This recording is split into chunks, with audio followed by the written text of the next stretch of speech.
Solar by Green Greg here, and I'm sure you heard that one big beautiful bill has passed the Senate and the House, and it's headed to the President for signature.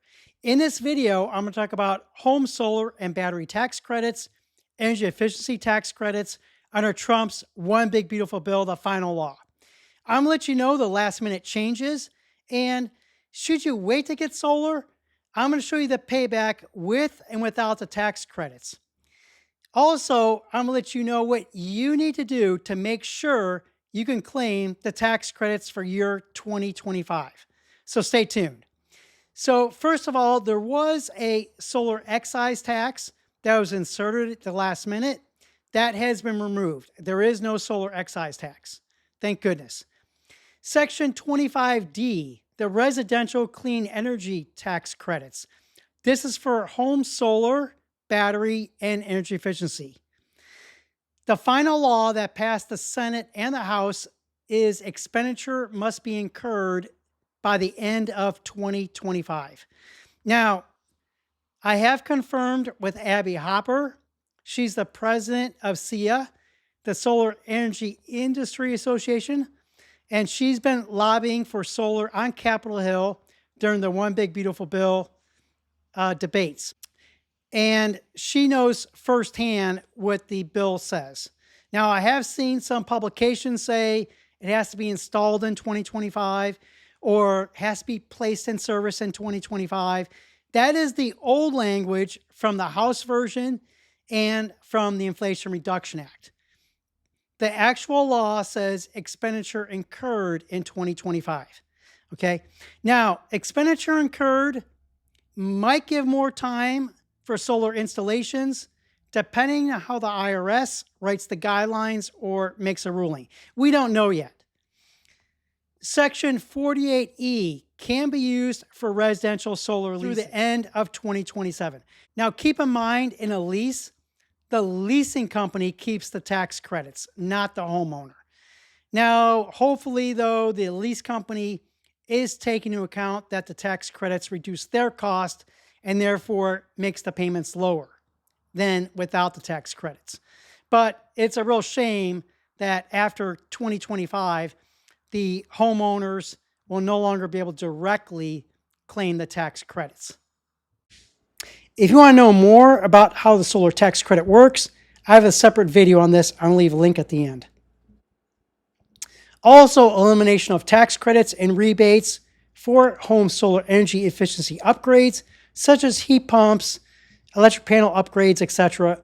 Basically the end of 2025, give or take a few days. Let's look at the payback periods with and without the solar tax credit. According to Energy Sage, solar payback periods will extend 43% longer without the ITC, investment tax credit. So let's scroll down here and look at some different states. Arizona, with the tax credit, it's 11 years. Without the tax credit, it's 15.7 years.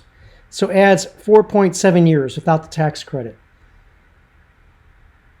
California, with the tax credit, 5.1 years.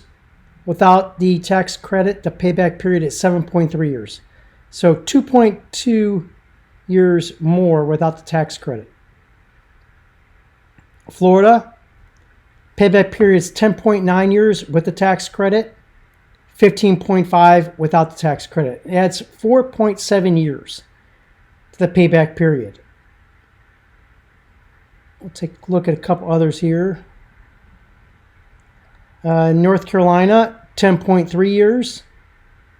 Without the tax credit, 14.6 years, adds 4.4 years. Here's New York, 8.1 years with tax credit, without 11.6 years, adds 3.5 years. So it's definitely going to make a significant change. Here's Texas. With the tax credit, 6.2 years payback period. Without tax credit, 8.9, adding 2.7 years. So I'll leave a link to this website in the pinned comments. But as you can see here, without the tax credit, it's going to add significant amount of time to the payback period.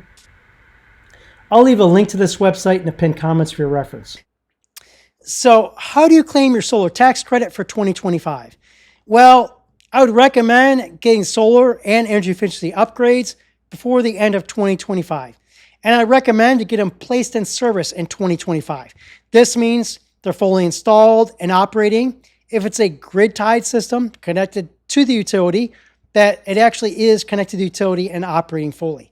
This is your safest bet and most assurance that you will be able to get your solar tax credit.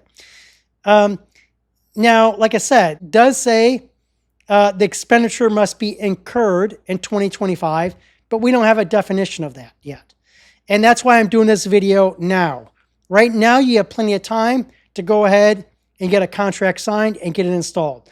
Now, the install times vary depending on the jurisdiction, but it can take up to 3 months in some areas.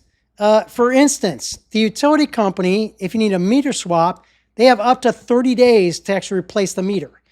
And so I would say try to sign the contract by roughly September 1st or so, and you can be most assured that it can be placed in service and operating by year end.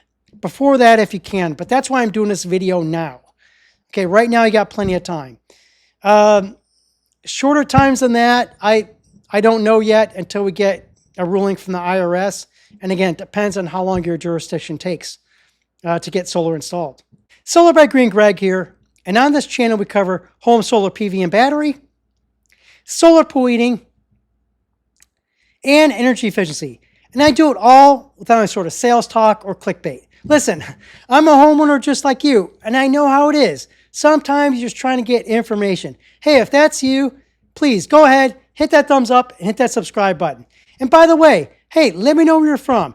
It's always fun to know where people are from and how far my voice is reaching to help people with solar and energy efficiency. And by the way, feel free to share this link on social media with friends, family, customers, or with your solar team. Thank you so much. See you next video. Bye-bye for now.